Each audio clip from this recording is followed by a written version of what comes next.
Type 2 diabetes is a condition in which your blood sugar level is too high.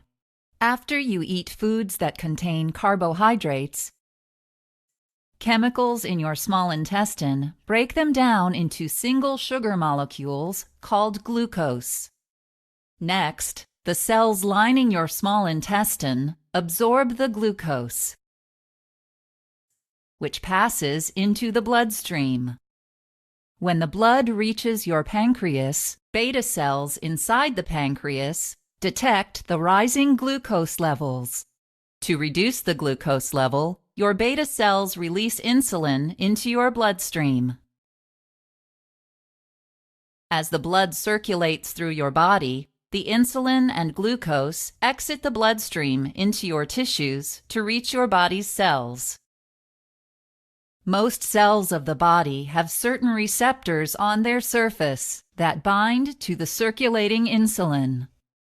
Insulin acts like a key in a lock to open up the cell so that the circulating glucose can get inside the cell. Now your cell can use the glucose to produce the energy it needs to function properly. If you have type 2 diabetes, either your pancreas does not produce enough insulin, or your body's cells resist its effects, or both.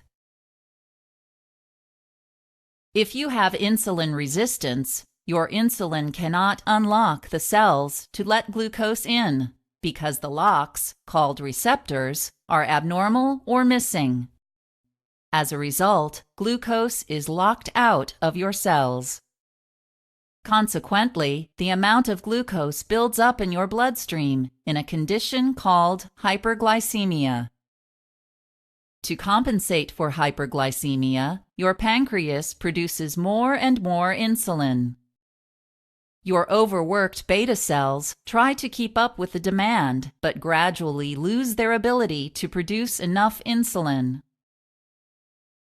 Due to hyperglycemia and the lack of insulin, you may experience the following classic symptoms of diabetes: excessive hunger, excessive thirst, increased urine volume, and unexplained weight loss. Symptoms of type 2 diabetes that may appear over time include fatigue, recurrent infections, changes in vision, itching, and tingling or prickling sensations in your skin. Life-threatening complications of type 2 diabetes include diabetic ketoacidosis, hyperosmolar hyperglycemic non-ketotic syndrome, and hypoglycemia. If you don't receive treatment for hyperglycemia, diabetic ketoacidosis can result. Because you no longer have enough insulin circulating in your blood, your cells can't get the glucose they need to produce energy.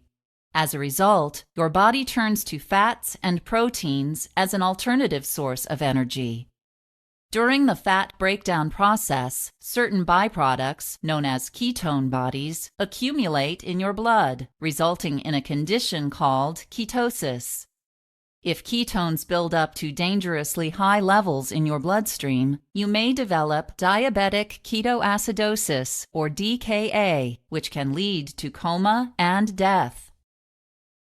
Another complication resulting from failure to treat hyperglycemia is called hyperosmolar hyperglycemic non-ketotic syndrome, or HHNS.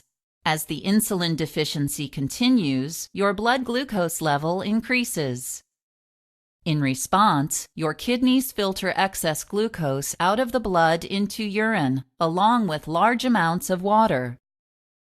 Unless you consume large amounts of water, your kidneys cannot keep up with the demand of removing the glucose from your bloodstream and diluting it sufficiently in urine. As a result, your blood becomes much more concentrated than normal, a condition called hyperosmolarity. Hyperosmolarity pulls water out of your body tissues into your bloodstream, causing severe dehydration, which may lead to hyperosmolar hyperglycemic non-ketotic syndrome. Neurological symptoms, such as seizures and coma, can occur.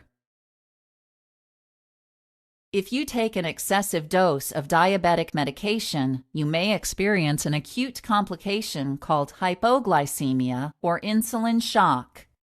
Excessive insulin or oral hypoglycemic medication causes too much glucose to go into cells, leaving an insufficient amount in your bloodstream. Certain organs, such as the brain, need a constant energy supply to function properly. Because the brain's primary source of energy is glucose, it is the first organ affected by lower glucose levels. When your brain cells, called neurons, are starved for glucose, they start to malfunction, causing symptoms such as nervousness, shakiness, and confusion. If your glucose level continues to drop, the electrical activity of your neurons diminishes significantly, resulting in seizures or diabetic coma. Over time, chronic, poorly controlled type 2 diabetes can cause degenerative tissue damage, resulting in long-term complications such as atherosclerosis, blindness, neuropathy, and renal failure. To avoid the complications of type 2 diabetes, you can take steps to keep your glucose level within a normal range, using a combination of blood glucose monitoring, a healthy diet, regular exercise, and medications as necessary. You will need to check the level of glucose in your blood frequently with a glucometer. To do this, you will prick your finger with a small needle called a lancet and place a drop of blood on the strip attached to the glucometer.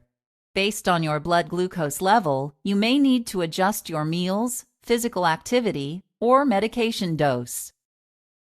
Eating a healthy diet will help to lower your glucose level when you eat a diet rich in fruits, vegetables, and whole grains, have meals and snacks about the same time every day, consume the right balance of carbohydrates, proteins, and fats, and minimize your intake of high-sugar foods.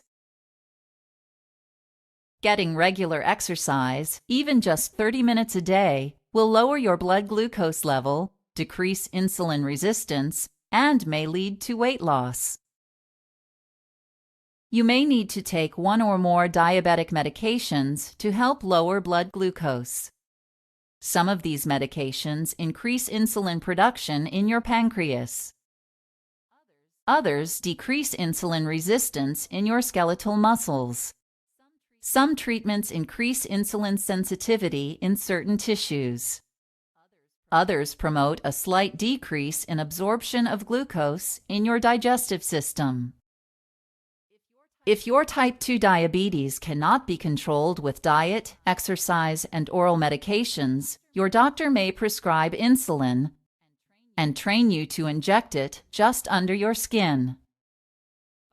By treating and controlling your blood glucose level, you may prevent the occurrence of complications from type 2 diabetes.